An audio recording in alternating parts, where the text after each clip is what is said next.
Thanks for tuning in to Happy Science New York podcast with Yushi and Mariko.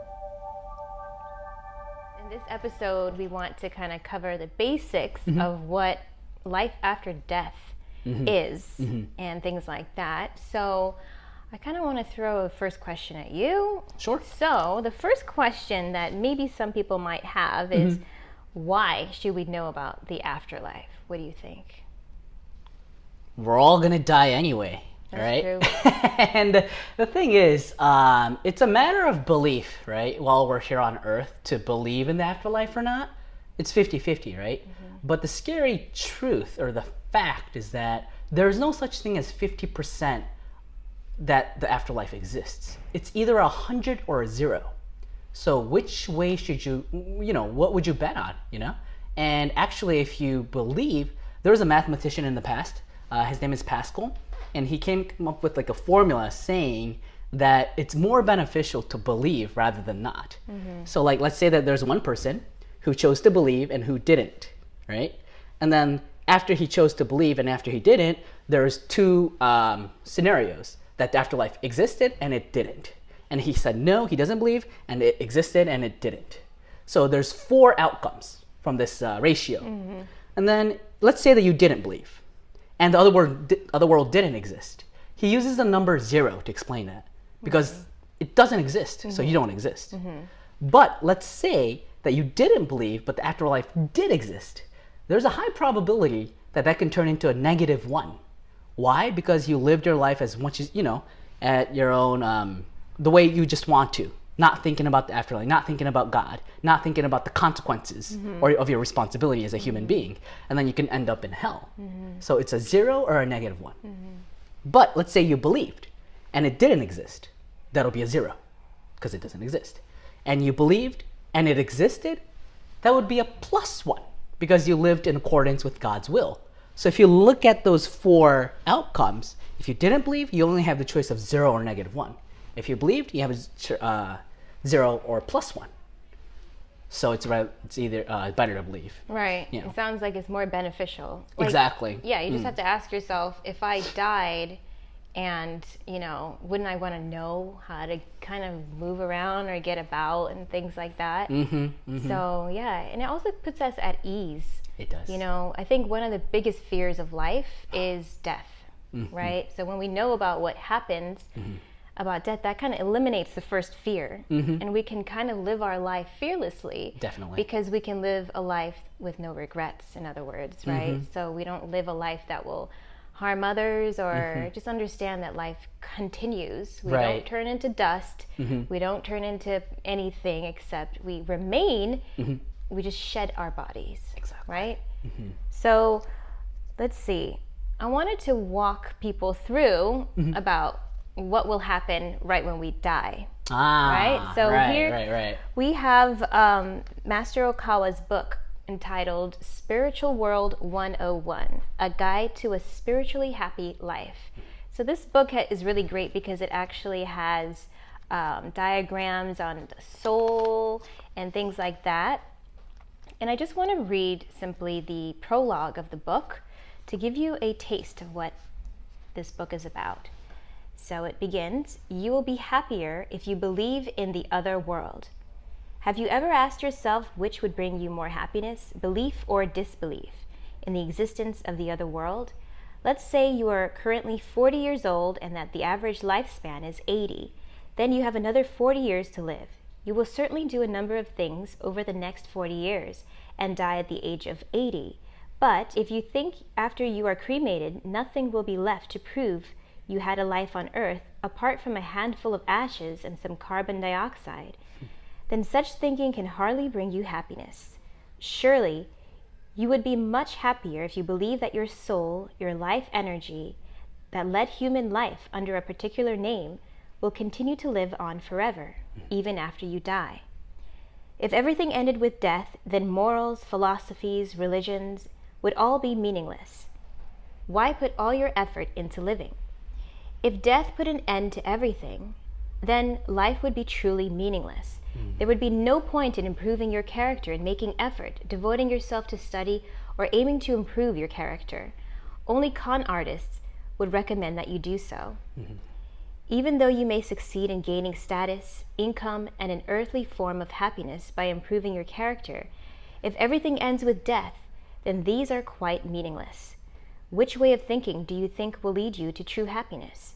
If you believe that the knowledge and abilities you have struggled to acquire in this world can be taken with you to the world after death, that your character will continue to exist in the next world, then surely your efforts now will seem more meaningful. Your exertions will appear more wonderful. As I will explain in this book, I have absolute proof of the existence of the world after death. There can be no doubt that betting on the existence of a world after death will allow you to live a happier life.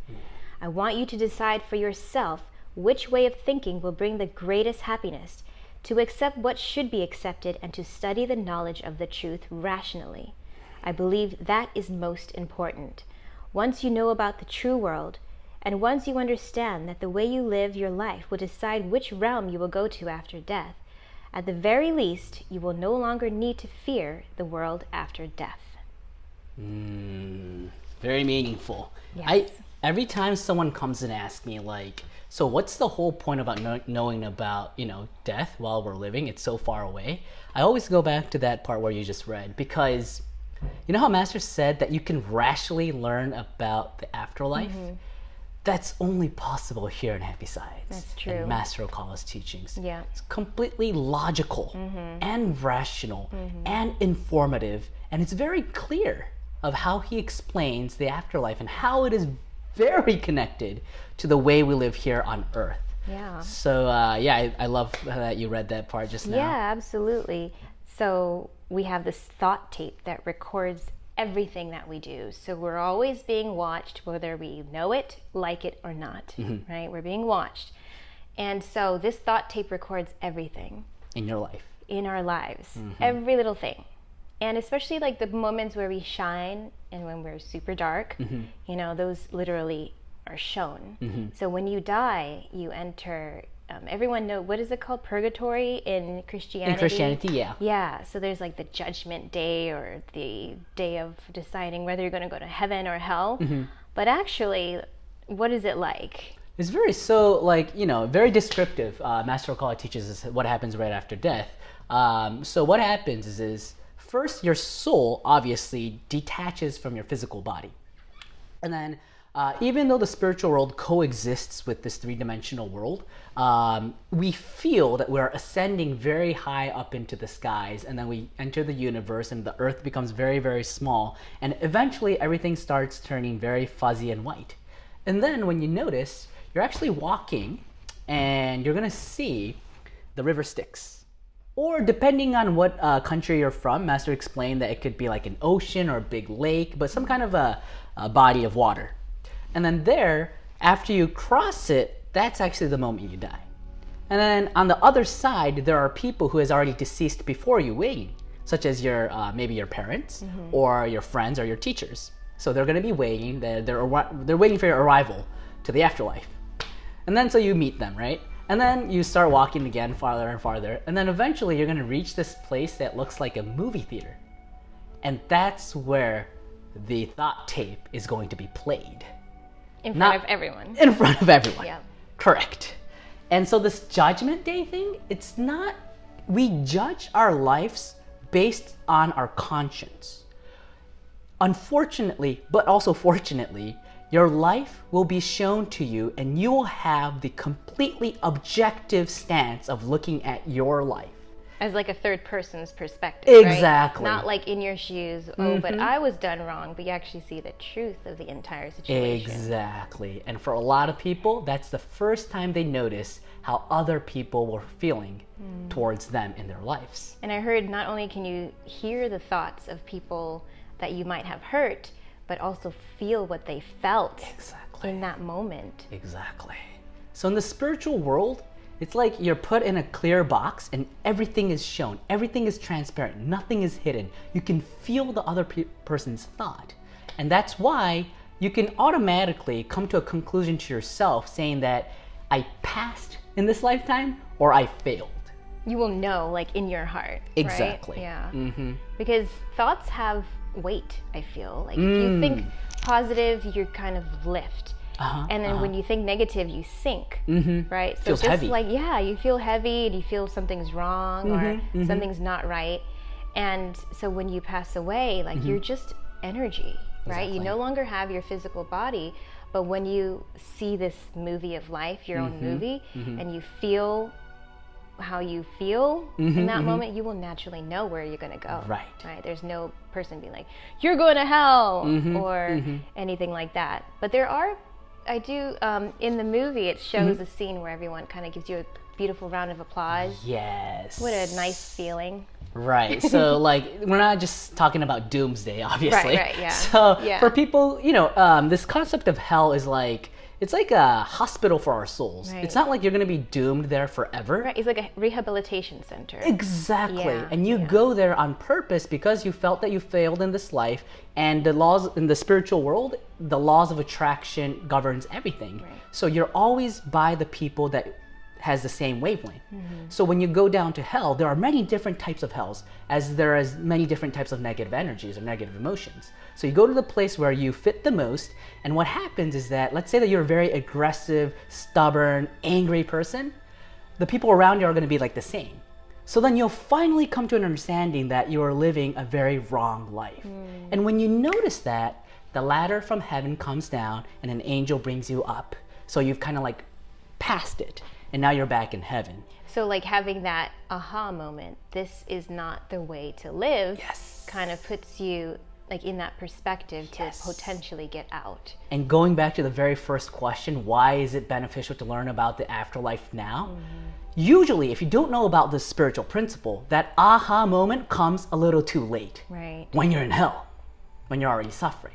But you can go through this aha moment while living if you learn happy science teachings. Right. And also, now we're talking about hell a little bit, but also heaven. So if you live a life that is very cherished and applauded by all the people who watches your movie of life, and then you go up to higher dimensions. Heaven is not just one plane of just good people, but depending on your enlightenment or how close you live to God or Buddha, you go to higher places. And that is also clearly explained in the teachings of Master Okawa. Yeah, very, very clear. And it makes you think, where am I now? What dimension do I accord to?